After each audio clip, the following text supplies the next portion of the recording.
تو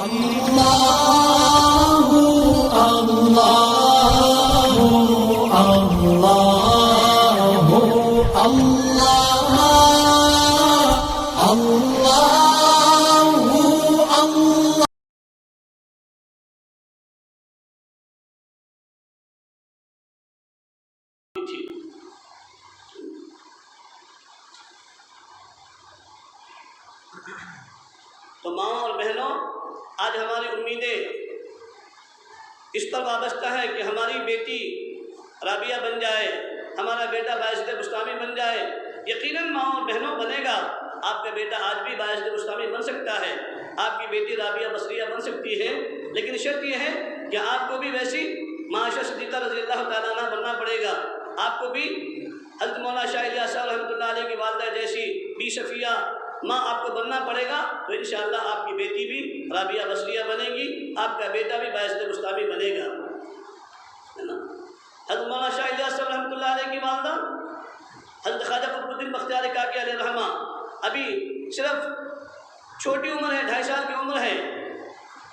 اور میاں بیوی نے مشورہ کیا کہ اس بچے کو کیا کرنا چاہیے، تو حضرت خواجہ قطب الدین بختیار کاکی علیہ الرحمہ کی والدہ نے کہا کہ میں نے اس کے لیے سوچا ہے کہ جب بچہ پڑھنے والا بولنے والا بن جائے گا تو اس کو قرآن کریم کی تعلیم سے آراستہ کرنا چاہیے، کسی مکتب میں کسی مدرسے میں اس کو بھیجنا چاہیے تاکہ اس کی اچھی تربیت بن سکے، اچھی تربیت ہو سکے اور یہ کچھ اچھا انسان بن سکے۔ والد کا انتقال ہو گیا، اب والدہ وہ اکیلا تربیت کرنے والی تھی، تو جیسے ہی بچہ تقریباً 2.5 پونے 3 سال کا ہو گیا، یعنی حضرت خواجہ قطب الدین بختیار کاکی علیہ الرحمہ اس عمر کو پہنچ گئے، تو انہوں نے اپنے بچے کو مکتب میں لے جا کر بٹھایا، اور پھر جب پڑھ کر کے بچے وہاں سے آئے، حضرت خواجہ بختیار کاکی جب پڑھ کر کے آئے تو بھوک لگی تھی، امی سے کہا امی مجھے بہت بھوک لگی ہے، کھانا دے دو۔ قربان جائیے وہ امی پر۔ ماں نے کیا کہا، بیٹے تو قرآن والا ہے، قرآن والا انسانوں سے روزی نہیں مانگا کرتا، وہ تو اپنے اللہ سے مانگا کرتا ہے۔ قرآن کا پڑھنے والا تو اللہ سے روزی مانگتا ہے، اور ہم بھی اللہ سے مانگتے ہیں، ہم کو بھی اللہ ہی کھلاتے ہیں، تجھے بھی اللہ کھلائے گا، تو بھی اللہ سے مانگ۔ تو خواجہ بختیار کاکی ابھی جو چھوٹے تھے کہنے لگے امی اللہ کیسے دیں گے، اللہ کہاں سے دیں گے؟ ماں نے کہا بیٹے اللہ دیتے ہیں، اللہ کے دینے کا طریقہ میں تجھے بتاتی ہوں، جا بیٹے پہلے وضو کر کے آ۔ وضو کر کے وہ آئے، ماں نے مصلی بچھا دیا،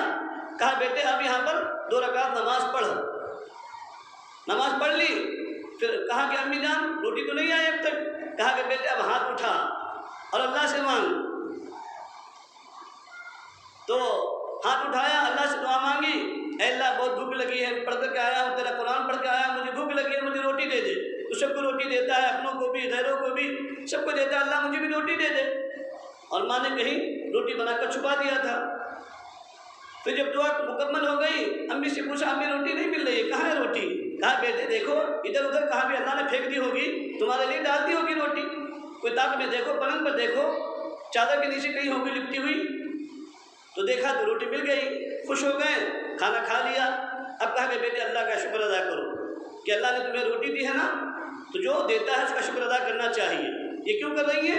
بچے کے عقائد کو اللہ کی ذات سے جڑا رہی ہے تاکہ میرے بچے کا ایمان مضبوط ہو جائے اور اللہ سے اس کا جو ہے نا ایمان پکا ہو جائے، کامل درجے کا ہو جائے کہ نہیں اللہ ہی دینے والا ہے، اللہ ہی کرنے والا ہے۔ تو روزانہ ایسے کرتی تھی، روٹی بنا کر رکھ دیتی تھی، بچہ روزانہ آتا، مصلی بچھاتا، نماز پڑھتا اور دعا کرتا، پھر اس کے بعد میں روٹی کہیں بھی گھر میں کبھی اس کونے میں کبھی اس کونے میں کبھی کسی طاق میں مل جاتی، کھا لیتے، شکر ادا کرتے۔ ایک روز ان کی والدہ کسی فنکشن میں چلی گئی، کسی رشتہ دار کے یہاں کوئی شادی منگنی تھی، کوئی فنکشن تھا، وہاں چلی گئی، آنے میں تاخیر ہو گئی، اب پریشان ہے کہ بچے کو اگر روٹی نہیں ملے گی تو پریشان، پھر آج جو بچہ کہیں ایسا نہ ہو اس کا عقیدہ خراب ہو جائے اور اللہ کی ذات سے اس کا جو ہے نا ایمان ہٹ جائے اور کہیں بدظن نہ ہو جائے، بدگمان نہ ہو جائے۔ وہاں سے وہ تڑپتی ہوئی آ رہی ہے،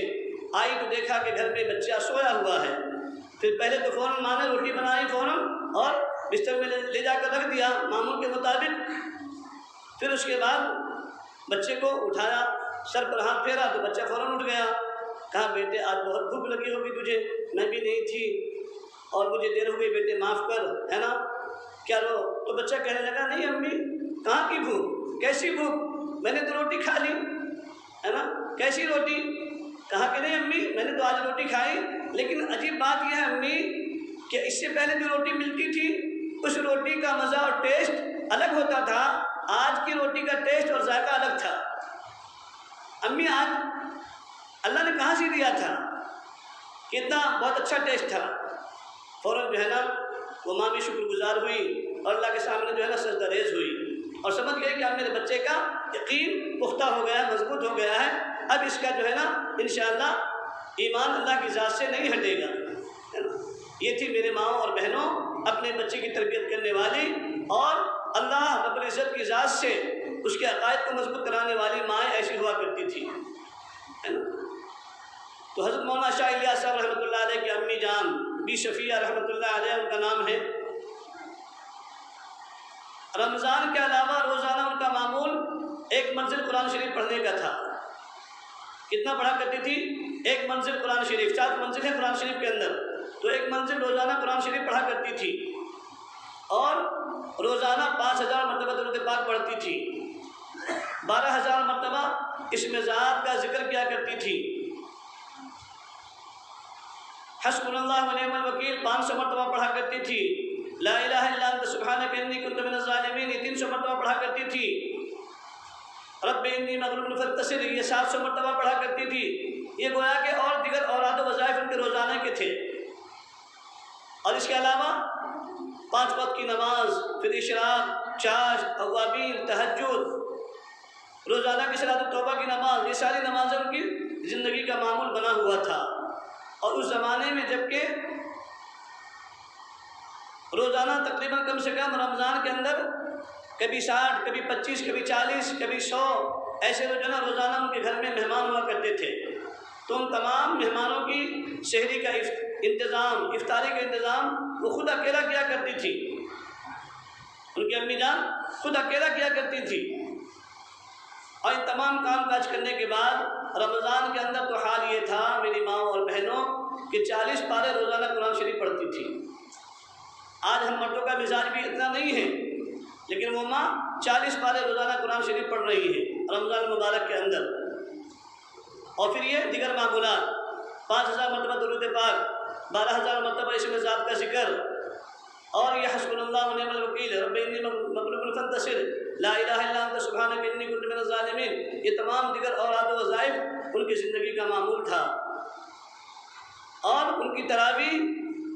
ہم مرد بھی آج اس کا تحمل نہیں کر سکتے۔ ان کے یہاں رمضان میں 3 قرآن شریف ختم ہوتے تھے اور اچھے قاری کے پیچھے نماز پڑھتی تھی۔ ان کی تراویح رات کے 9 بجے شروع ہوتی تھی اور سحری کے وقت ختم ہونے سے پون گھنٹہ پہلے تراویح ختم ہوتی تھی، اور 3 قرآن شریف یعنی ان کے یہاں رمضان میں ختم ہوا کرتا تھا۔ اب آپ اندازہ لگائیں میری مائیں اور بہنیں، آج جو ہم چھوٹے چھوٹے عذر کی بنا پر، معمولی بہانوں کی بنا پر جو ہے نا ہماری نماز غارت ہو جاتی ہے، ہماری نماز قضا ہو جاتی ہے، کیا ہے یہ؟ ادھر دیکھیں تو ان کی زندگی کا یہ حال، رمضان کی عبادتیں ہے نا اعلیٰ سے اعلیٰ، پھر رمضان کے علاوہ بھی ان کی جو ہے نمازوں کا اہتمام وہی، ذکر کا اہتمام وہی، تلاوت قرآن کا اہتمام وہی، لیکن آج ہماری زندگیوں کو کیا ہو گیا؟ حالانکہ اس زمانے کے اندر کم سے کم ہر گھر میں 10 بچے گھر کے ہی ہوتے تھے اور اکیلا کرنے والی ہوتی تھی، ان تمام بچوں کی پرورش، تربیت، کھلانا پلانا ساری باتیں ہوتی تھیں۔ اس کے باوجود بھی عبادتوں کا یہ حال، نمازوں کا یہ حال، تعلیم قرآن کا یہ حال، تو اس لیے خود حضرت مولانا شاہ الیاس صاحب رحمۃ اللہ علیہ فرماتے ہیں، کہاں گئی وہ مائیں جن ماؤں کی گود میں ہم حافظ قرآن بنے ہیں، جن ماؤں کی گود نے ہمیں مشارق الانوار کتاب پڑھائی ہے، تفسیر مظہری ہے نا، بڑی تفسیر ہے یہ، لیکن تفسیر مظہری حضرت مولانا شاہ الیاس صاحب رحمۃ اللہ علیہ فرماتے ہیں کہ پہلے میں نے اپنی امی جان سے پڑھی ہے۔ آخر ان ماؤں کی زندگیوں کے اندر علم دین کتنا تھا، کیسا تھا، کتنی بڑی بڑی وہ عالمہ تھی، کیسی وہ فقیہہ تھی۔ اس لیے لکھا ہے محدثین نے کہ صحابہ رضوان اللہ تعالیٰ اجمعین کے زمانے میں کم و بیش 1,24,000 صحابہ تھے نا، اس میں 149 یعنی ایک کم 150 فقہاء صحابہ تھے، فقیہ، ان میں سے 14 صحابہ ہے نا اجل فقہا میں تھے، اور ان 14 میں عائشہ صدیقہ رضی اللہ تعالیٰ عنہ بھی فقیہ تھی۔ بڑے بڑے فقہا ان کو اگر کوئی بات علم کی ہے نا، حدیث کی اور قرآن کی سمجھ میں نہیں آتی تھی تو عائشہ صدیقہ رضی اللہ تعالیٰ عنہ کی خدمت میں آتے اور پردے کی آڑ میں بیٹھ کر کے ان سے سوالات کیا کرتے تھے، ان سے اپنے مسئلے کو حل کیا کرتے تھے۔ اور لکھا ہے واقعہ ان کی جو ہے نا تاریخ کے اندر کہ عائشہ صدیقہ رضی اللہ تعالیٰ عنہ کے درس میں بڑے بڑے اجل خلفاء، اجل صحابہ تقریباً 250 جو ہے ان کے شاگرد ہوا کرتے تھے۔ ان 250 شاگردوں کو، صحابہ کرام کو عائشہ صدیقہ رضی اللہ تعالیٰ عنہ حدیث کا علم دیا کرتی تھی، قرآن کا علم دیا کرتی تھی۔ تو ایک طرف تو یہ اتنی بڑی بڑی عالمہ، زاہدہ، فقیہ اور تقیہ اور نقیہ ساری چیزیں ہیں، اور ایک طرف علم کا حال ہے، عبادت کا حال ہے، تقوی کا حال ہے، ایمان کا حال ہے۔ آج ہماری زندگیوں میں کیا ہوتا ہے میری ماں اور بہنوں؟ ہم بچت گڑھ میں لگ گئی ہیں۔ ہمارے مشائخ فرماتے ہیں کہ بچت گڑھ نہیں، جہنم کا گڑھ ہے یہ۔ اگر آپ بچت گڑھ میں لگی ہوئی ہو تو آپ اپنے ایمان کی خیر مناؤ۔ آج عزتیں جا رہی ہیں ماں اور بہنوں کی اس بچت گڑھ کے نتیجے میں۔ یہ اس کی وجہ کیا ہے میری ماں اور بہنوں؟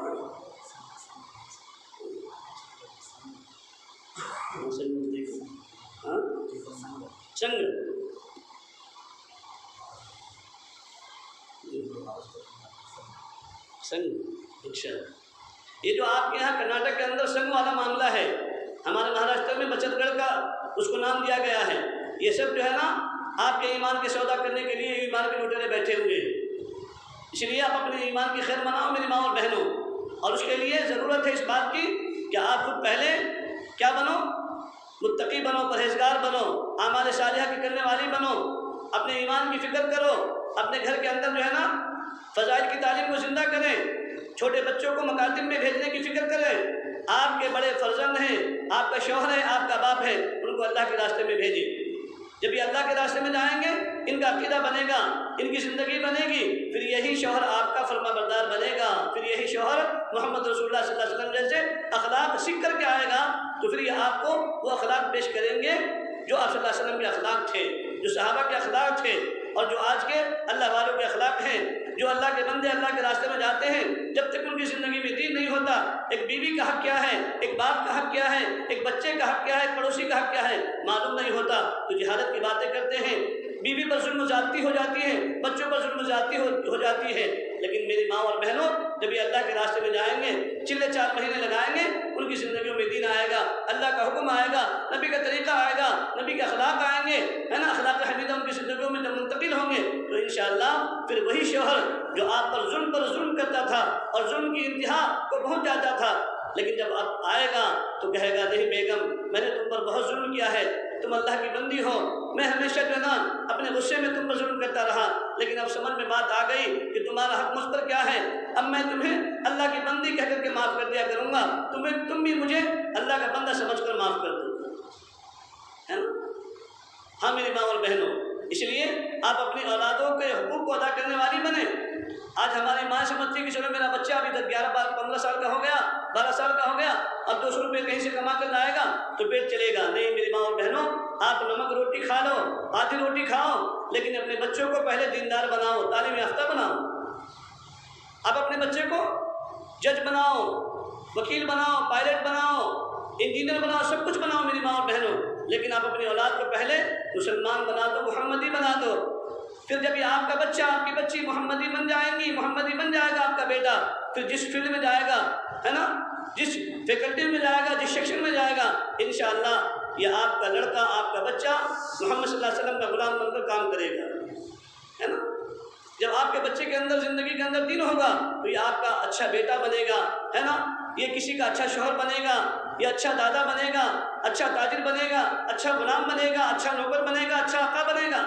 اچھے بننے کی تو ضرورت ہے آج ہر ایک انسان کو، ہر مرد کو اور ہر عورت کو، ہے نا۔ آج کیا ہو رہا ہے، یہ اسکول اور کالج کی تعلیم کے نتائج میں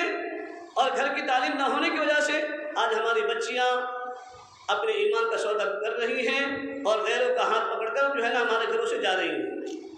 کتنے افسوس کی بات ہے، کتنا افسوس کا مقام ہے میری ماں اور بہنوں۔ اس کی وجہ کیا ہے کہ ہم نے ان کی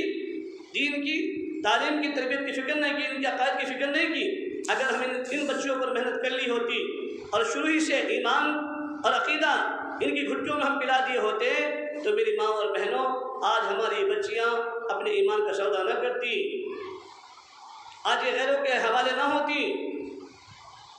لیکن کیا کیا ہم نے؟ بس ان کی اچھی لائف بن جائے، ہے نا، ان کی اچھی زندگی بن جائے، اس کی ہم نے فکر نہ کی، لیکن اس کی اچھی خبر بن جائے، اس کی اچھی خبر بن جائے، اس کی اچھی زندگی بن جائے، اس کا حشر اچھا بن جائے، اس کی فکر آج ماؤں کو اور بہنوں کو نہیں ہے اور والدین کو نہیں ہے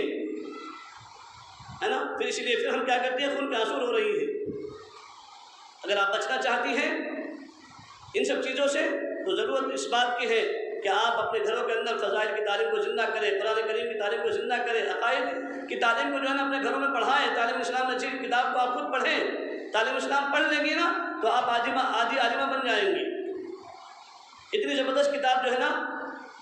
اللہ جزائے خیر دے ان اکابروں کو، ایسی ایسی اہم کتابیں لکھ چکے ہیں اور بہت معمولی اور ہلکی پھلکی زبان کے اندر ہے اور ہر زبان میں وہ مل رہی ہے، تو آپ وہ پڑھائیں اپنی بچیوں کو اور خود بھی پڑھیں تعلیم اسلام۔ جب تعلیم اسلام پڑھ لیں گی انشاءاللہ آپ اور آپ کا بچہ پڑھ لے گا تو اس کا خود عقیدہ ایسا مضبوط ہو جائے گا کہ وہ کہے گا نہیں لا الہ الا اللہ محمد رسول اللہ، کسی سے کچھ نہیں ہوتا، اللہ ہی سے ہوتا ہے، اور اللہ کرتے ہیں کیسا؟ محمد صلی اللہ علیہ وسلم کے طریقے سے کرتے ہیں۔ ہاں، یہ ان کی زندگیوں میں، ان کی گھٹیوں میں یہ بات بیٹھ جائے گی۔ اس لیے آپ کا اگر بچہ چھوٹا ہے، مکتب میں آنے کے لائق بچیاں ہیں تو آپ مکتب میں بھیجیں۔ اگر بڑا ہو چکا ہے، آپ کی بچی بڑی ہو چکی ہے تو آپ اس کو کیا کریں؟ کہیں اگر آپ کے محلے میں، آپ کی بستی میں معلمات، بڑی عمر کی معلمات، بڑی عمر کی بچیوں کے لیے جو معلمات ہوتی ہیں ان کے پاس میں آپ بھیجیں، ہے نا، تاکہ ان کی زندگی کے اندر ان کی جو ضروریات زندگی کے مسائل ہیں اور جو ان کے عقائد ہیں وہ انشاءاللہ مضبوط ہو جائیں گے، تو پھر وہ ایک کے لیے نہیں لاکھوں کے لیے ہدایت کا ذریعہ بنیں گی، ہے نا۔ ورنہ سنتے ہیں نا ہم بار بار کہ ایک عورت اگر بگڑ گئی تو 1000 شیطانوں پر بھاری، ہے نا،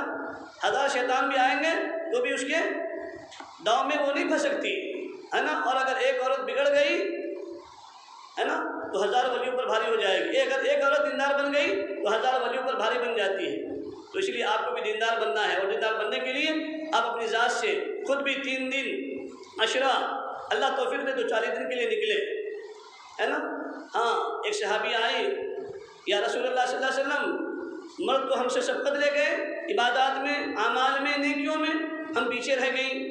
حضور نے فرمایا کیا؟ کہ نہیں، آپ کے صحابہ آپ کے ساتھ میں جاتے ہیں، مسجد نبوی میں نماز پڑھتے ہیں، جماعت کے ساتھ میں نماز پڑھتے ہیں، تکبیر اللہ کے ساتھ میں نماز پڑھتے ہیں، صف اولیٰ میں نماز پڑھتے ہیں،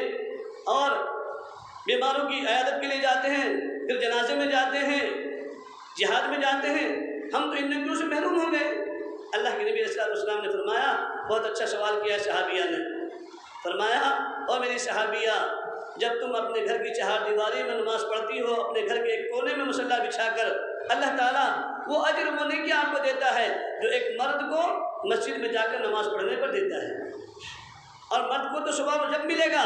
کہ مسجد میں جا کر نماز پڑھیں گے، چاہے بارش ہو، گرمی ہو، ٹھنڈی ہو، ان تمام موسموں کے باوجود جو ہے نا اس کو مسجد میں جانا پڑے گا، تب اس کو وہ نیکی ملے گی۔ لیکن او میری صحابیہ، تم کو تو اپنے گھر میں بیٹھے بٹھائے ہر موسم میں وہی اجر ملے گا جو ایک مرد کو مسجد میں جا کر نماز پڑھنے پر ملتا ہے نا۔ فرمایا ایک مجاہد جو میدان جہاد میں جاتا ہے،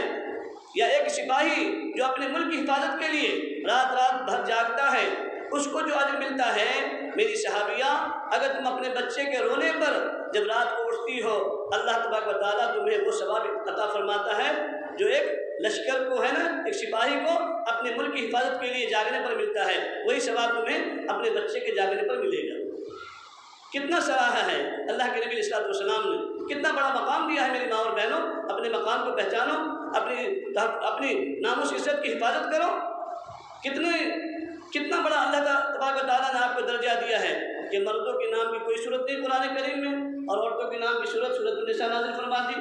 تو آپ کو تو قربان ہونا چاہیے میری ماں اور بہنوں، اور اس دن کے خاطر تو سب سے زیادہ قربانیاں وہ آپ جیسی خواتین ہی کی لگی ہے۔ آپ تاریخ پڑھیں،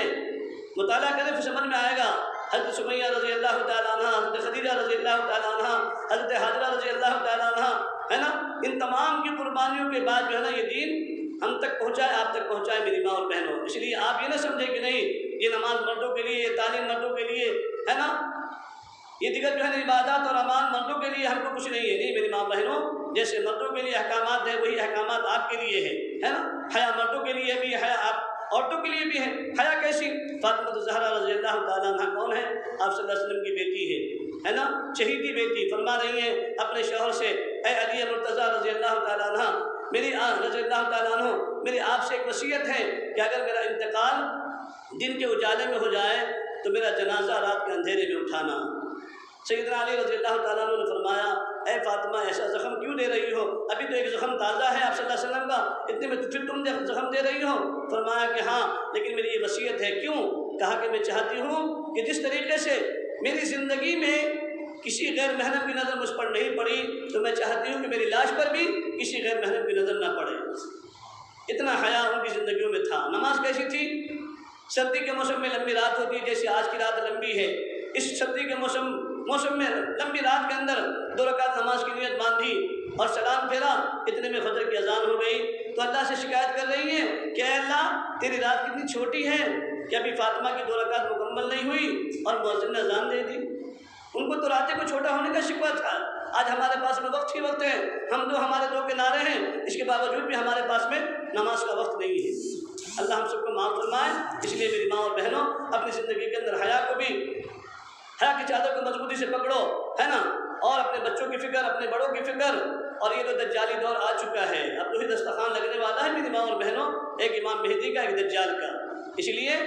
اگر ہم چاہتی ہیں کہ ہمارا شمار امام مہدی کے دسترخوان پر ہو جائے تو لازم ہمارے لیے ضروری ہے کہ ہم جو ہے دین کو مضبوطی سے پکڑیں، دینی تعلیم کو زندہ کریں، گھر میں قرآن پاک کی تعلیم کو زندہ کریں، خود قرآن کی تلاوت کرنے والے ہم خود بنیں، ایک 10-15 منٹ نکال کر اللہ کا ذکر کرنے والی بنیں، اپنے چھوٹے بچوں کو مکاتب میں بھیجیں، بڑوں کو جو ہے نا اللہ کے راستے میں بھیجیں، اپنے شوہر کو بھی بھیجیں، اور آپ خود بھی اپنی ذات سے ہے نا 3 دن عشرہ چلے کے لیے بھی آپ نکالیں۔ اور جو ہے نا جو ماں بہنیں پہلے سے متعین ہیں تشکیل کے لیے، ان ماں بہنوں سے درخواست ہے، گزارش ہے کہ ماؤں کی تشکیل کرے 3 دن کے اعتبار سے، عشرے کے اعتبار سے، کہ کون اللہ کے راستے میں اپنے شوہر کے ساتھ، اپنے بھائی کے ساتھ، اپنے بیٹے کے ساتھ جو ہے